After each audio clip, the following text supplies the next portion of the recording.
Hello ভিয়াস, আসসালামু আলাইকুম। Sundarban TV টেনে আপনাদের স্বাগতম এবং ভালোবাসা। বন্ধুরা, আজকে আমার এই পাখির 2 দিন বয়স যে অ্যান্টিবায়োটিক ভ্যাকসিনটা দেওয়া হচ্ছে, এই পাখির রোগ প্রতিরোধ ক্ষমতা বাড়াবে এবং পাখি ভালো থাকবে।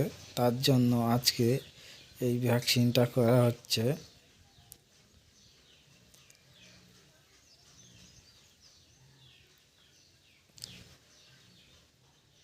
এবং এই ভ্যাকসিনটা আপনারা গরমের সময় করলে অবশ্যই রাতে করতে হবে।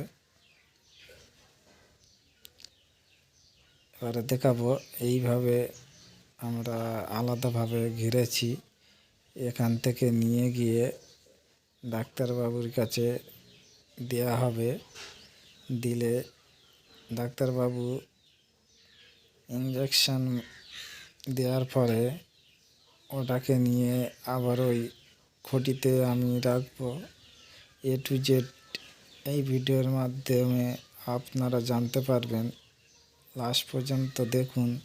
এবং আমার এই সব পাখি সব খড়ে চাষ হচ্ছে, আপনারা দেখতে পাচ্ছেন। খড়ে চাষ করলে আপনাদের প্রচুর টাকা বেঁচে যাবে এবং খাটনি কম হবে, খরচা কম হবে। আপনারা দেখতে থাকুন লাস্ট পর্যন্ত।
তো বন্ধুরা, আমার এই ভিডিওটা আপনাদের ভালো লাগলে অবশ্যই একটি লাইক করবে এবং শেয়ার করে বন্ধুদের কাছে পাঠিয়ে দেবেন। আর হ্যাঁ, সাবস্ক্রাইব করতে ভুলবে না। আবারও দেখা হবে আগামীতে আরেকটা নতুন ভিডিওতে। ততক্ষণ সবাই ভালো থাকুন, সুস্থ থাকুন।